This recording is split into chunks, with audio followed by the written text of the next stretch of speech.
Well, on the back of conversations around coronavirus, how, well, we may have it because of community infection in areas or the environment in which we live. We also need to look at the general state of transparency-related issues, governance in our country. And look, KPMG, they are one of the leading in the world accounting and auditing firms. And they have compiled a report that is indicating that whistleblowing apparently is not a thing that many organizations seem to encourage. And also, on the part of workers, they don't seem to come forward to report instances of anomalies, graft, etc. in their organizations. And generally, that also reflects in our society. So we decided to have a broadened conversation on the subject. We're having on stream a partner and head of advisory, KPMG Ghana, right here. And then Adam Sananu, we know he's a regular on the show, contributes significantly on issues of anti-corruption. And both of them are streaming into the studio. Good morning to you, Andy and Adam. Well, great.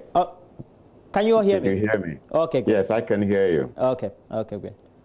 I don't have Andy. Andy, can you hear me? Well, we'll rectify that as quickly as possible. I think he can hear me, I can hear him, so we'll see how it goes. But if you take a look at the report, I have to. Andy, can you hear me? Yes, I can hear you, Roland. Good morning. Through the report, what really are the findings in that report? First, what was the rationale, and then subsequently what you found out? Just summaries of it for us. Thank you very much. The report was essentially a summary of survey findings we commissioned late last year to understand how organizations and businesses in general employ whistleblowing as part of their control systems. Now, we did this because we have been in the business of supporting various companies to deepen their corporate governance and ethical cultures by making available whistleblowing independent, objective hotlines for the benefit of their clients as well as other stakeholders. And having perceived this as adding so much value, we were keen to understand how the general citizenry or the market also works with the whistleblowing facility. Now, the finding from our report was quite surprising to the extent that quite a significant number of organizations did not have any whistleblowing channels available to them in case they wanted to bring up any matter for consideration of management or other bodies. And therefore, our interest was to actually understand why organizations don't have the whistleblowing facility there, and two, even if they had it, why it is not being effectively used. This comes in the context of the fact that most of our institutions are struggling to improve on their corporate governance agenda. We all witnessed the issues in the banking sector, which the central bank laid largely on the doorsteps of corporate governance or weak corporate governance structures. Since then, the central bank has moved to put in place a raft of corporate governance directives, including recommending that there is ethical codes of conduct developed, but that is where they stop short. We believe that they should move on, and just as prescribed by international practice, also have whistleblowing facilities in place in order to promote the culture of transparency and accountability in their institutions, and thereby build strong and better and resilient organizations for the economy. So that is the rationale, and that is how those were some of the key findings also from the report. There was a section of the report which was indicating that for the employees that you engaged, only 95% actually had used the hotlines and actually activated their own position of going to whistleblow or report cases. Now, how is that a reflection of our socio-cultural thinking or norms or the way we live in our society? That's a very good question. And indeed, when we did launch the report last week with the Commissioner of the Human Rights and Administrative Justice, Commissioner Whittle, the Auditor General, Deputy Auditor General, and the Executive Director of Ghana Integrity Initiative, Lindo Foripapo, it was evidently clear that there was consensus that lack of trust, fear of retribution, victimization contributed to people's unwillingness actually to use whistleblowing channels. We have a Whistleblowers Act, but the interesting thing was that Commissioner Whittle, in his welcome or keynote address, was quite clear that we need to go beyond the act and ensure that we put in place the regulations that would ensure that companies and other bodies actually bring out the institutional structure that will facilitate the use of whistleblowing in our markets and in our cultural settings. I mean, Ghanaians, as we are, typically we don't want to, as it were, snitch on our colleagues and so on when they misconduct themselves. But these are also the very reasons why we are not able to build very strong competitive businesses for our economy. And it is our position in KPMG that we move beyond the rhetoric and the act and ensure that we actually have a regime that insists or even promotes whistleblowing and accountability and transparency. I mean, if you go back to the year 2002, the United States government, through the Sarbanes-Oxley Act, actually enjoined directors and boards to actually make sure that they put in place whistleblowing lines and tax audit committees to make sure that these lines, where possible, are even confidential and anonymous, in order to promote more whistleblowing and encourage more people to come forward. We are here and we haven't really looked at this valuable tool, even though we are beginning to see a sense that a number of institutions are finding it very important to do so. The Auditor General, for example, has launched the Citizens Eye portal or app, which allows people to inform them about certain acts of misconduct and wrongdoing. Just about a month ago, I cited the Ghana Revenue Authority also taking a full-page ad in the newspapers, encouraging people to step forward and let them know what is, if there are any people flouting the law. So increasingly we recognize it, but we believe we should move beyond that and get regulators, especially for public interest entities, to ensure that they put in place whistleblowing lines. We know that it's not the panacea to all issues within corporates, but we believe that used together with other control systems will improve the governance structures and environment within our businesses, make them more resilient and competitive in order to be able to build a stronger economy. Ms. Adamson, and what do you make of all this? KPMG commissioning this and subsequently hoping that it will trickle down and have a certain reflection or impact on corporate Ghana per se? Well, I mean, first of all, I would like to commend KPMG because it certainly adds a significant amount of knowledge that contributes to our anti-graft efforts in this country. I think part of the challenge is the speed with which we are able to embrace such new information and make the policy changes that will allow us to see accelerated benefits.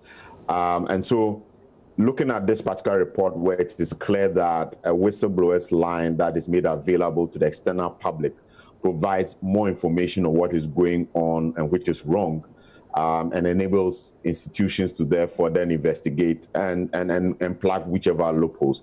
It's a key finding that I wish would be made more publicly known. And so kudos to Joy News for highlighting this. The question is, how do we make sure that other entities take this on board?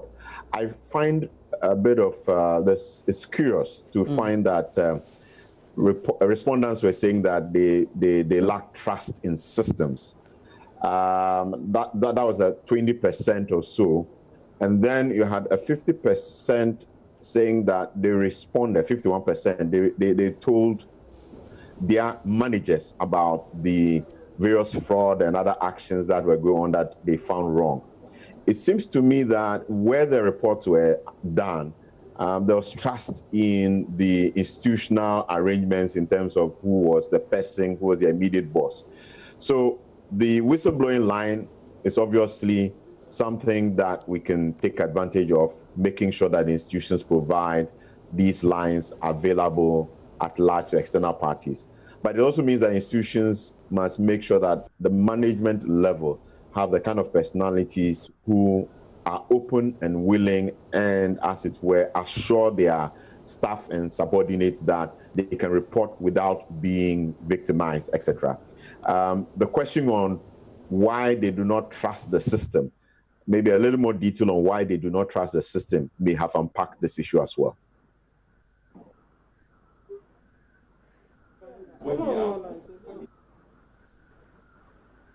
No report, 59%. Okay.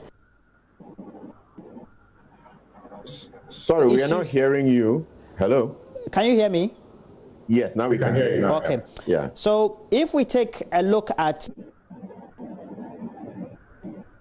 unethical behaviors, 59% of them, nepotism and favoritism, appropriation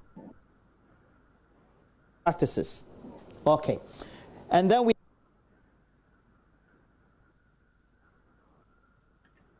we can't hear you.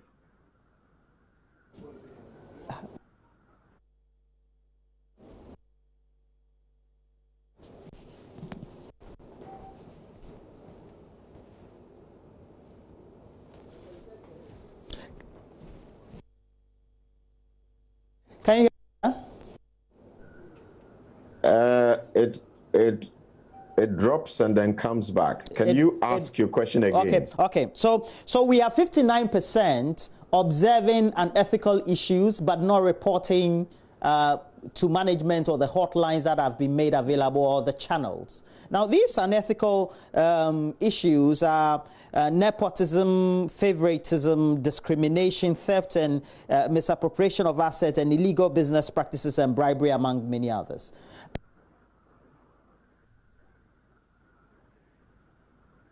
The quantum of business, it is always with the state. Since we're only dealing with organizations, how does this relate or translate to doing business with state, Ms. Adam Sanano? Or how can we relate and translate this to doing business with state or public institutions? Well, I missed part of the question, but I assume you are asking that, looking at the various types of fraudulent activities, how within the organizations, how does that relate to the work they do with state? Is that right? Hello?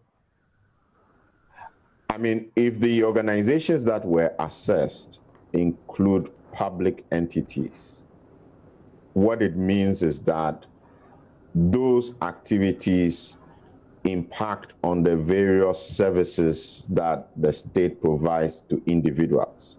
The quality of that service is impacted by if people are stealing the assets of the entity and those assets are no longer available to provide good services.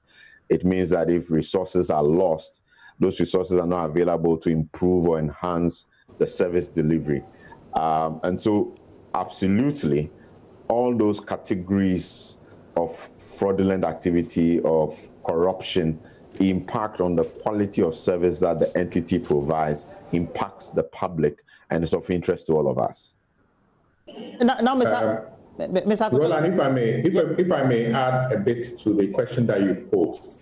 See, one of the key reasons why a number of people lack trust in whistleblowing channels was because they felt that blowing the whistle, no action will be taken on what the matters that they've raised.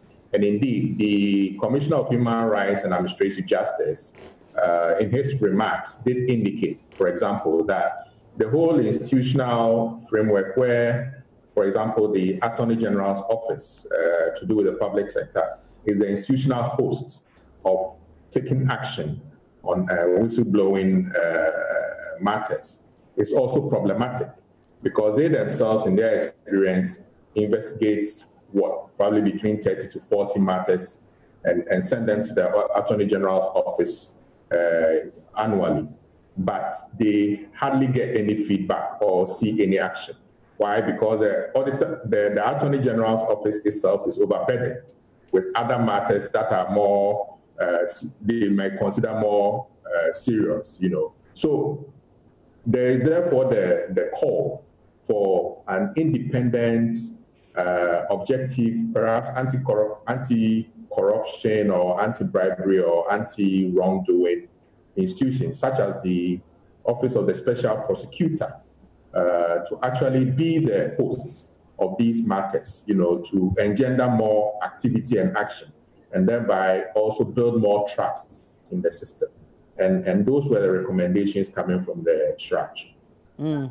Now, we have to mainstream these broader conversations in relation to how perhaps that also influenced the way we behave. Mr. Edem-Senanu, where do we have to begin the conscientization and the behavioral change?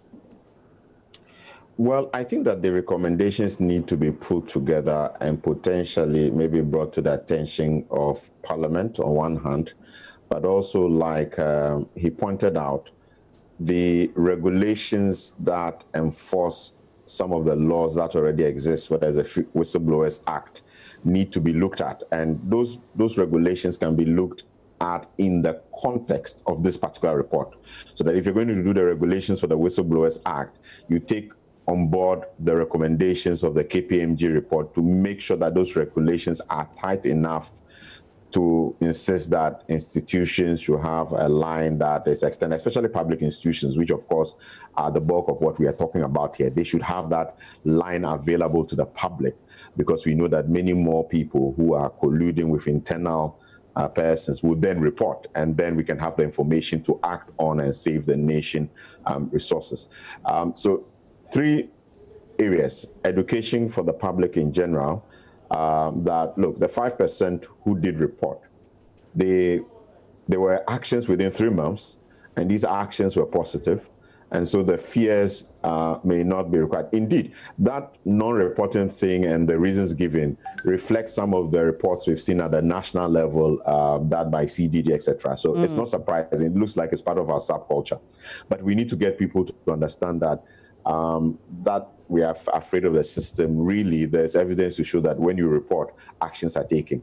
And then beyond the education, get the regulations put in place. The Attorney General's department needs to take the lead in that. And let's also get Parliament thinking through what other legislation will ensure that we can help ourselves to bring the change we want to see. And where should the change also begin from, Mr. Akoto? Well, first of all, I believe, like Edem has recommended, we need to revisit the Whistleblowers Act to make sure that we tighten most of its provisions in order to give more bite to the application of the Act. That is number 1. Then number 2, we believe our regulators should also be up and doing. If, as a nation, we want to build competitive businesses, we don't have to wait for the Enrons, for the Welcomes, for the Arthur Andersons to hit our body corporates before we react. We must be proactive. And I believe that if our regulators from the Securities and Exchange Commission, the Ghana Stock Exchange, the Central Bank, are all up and doing, insisting that, making available whistleblowing channels and lines would improve on corporate governance, then we'll be on our way to really upping up the game and improving on corporate culture as far as whistleblowing and ethics are concerned. Well, we'll see how it goes. But it also means that perhaps we need to do a further assessment in the coming year to see whether there's a further improvement. Anything on the cards, KPMG, Mr. Akoto? Yes, I mean, we will continue to watch this space and also do our bit to continue to advocate and with the various regulators to ensure that we see a change in this space. Because just even beyond the whistleblowing, KPMG has been at the forefront of, for example, doing studies on our corporate governance regimes and mechanisms, and have time and again come out with recommendations on how, through a very, very strong corporate governance and ethical culture, we can build resilient and stronger companies that can also compete on the international stage. I always make the case that,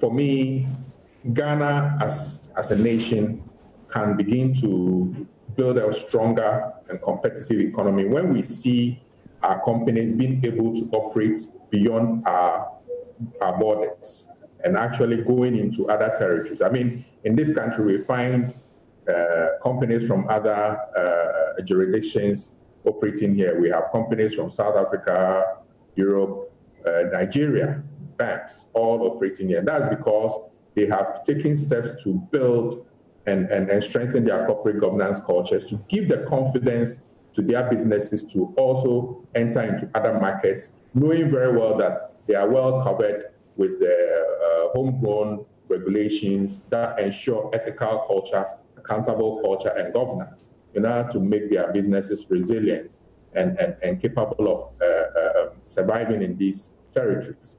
We don't see much of Ghanaian businesses operating in other countries, and that is a question that we should ask. It's all down to improving on ethics, transparency, and governance cultures through mechanisms like whistleblowing, and therefore our remit will be to continue to advocate and do what we can in order to improve on the governance and ethical climate within our businesses. And Mr. Senano, the last question. We see it, for example, if it's the multinationals, they have the homegrown anti-corruption whistleblowing mechanisms, and then there are punitive or sanctionable actions subsequently, even if the actions may have taken place. Now, we also seem to be having big organizations that are turning international, even if it's only the sub-region they operate in. How do we encourage them to adopt these, per se, not to mention names? Well, I think that Mr. Akoto has outlined what is actually necessary. The question is, do we have a regulatory body that is focused on this? At the moment, we have scattered entities with some responsibilities regarding these issues. Bringing it together and ensuring that we have a particular fulcrum whose eye is on these matters, because it's a strategic decision we are taking to make sure that our private sector has the capacity to go beyond Ghana. It's crucial. In the past, I've heard the, Auditor General, or was it Attorney General, asking for the capacity to engage lawyers from the private sector to take up the excess cases they cannot handle. We need new systems and mechanisms to be able to have an eye to enforce these things. So one is making sure that we have our own national standards that people can look at and know that they are responsible, obligated to enforce, and to have the institution in place that looks at this as a focus area. Otherwise, we will still have this discussion. And I'm sure that next year, if Andy did the same assessment, we'll come back and be disappointed in ourselves. So let's advocate strongly that instead of having it scattered across disparate entities, how can we bring it together under the attention of one entity? How can we have national standards in these areas of ethical and corporate governance concerns? And how can we ensure that when we come back to it, there's a reference point, an entity we can hold accountable? We know that as a people, without enforcement, we don't seem to be able to make much practice. So we need that kind of focus. That would be my recommendation. Well, thank you very much. Andy Akoto with KPMG. And then also Edem Senanu, we all know he's an anti-corruption campaigner. And, well, it's all because KPMG did a survey and subsequently on whistleblowing in organizations and whether employees are willing to use appropriate channels for them to report incidences. And look, the report was abysmal because of inherent virtues that we have in us. But what does it mean? How can we broaden the discussion further? And it's good that we had Mr. Akoto and Mr. Senanu helping us do discussion. We're hoping that in our homes, subsequently in our offices, especially in these times, we will also get to have a broader discussion on all this about how we need to start from the home, the young people we have, and subsequently maybe the next generation things will change.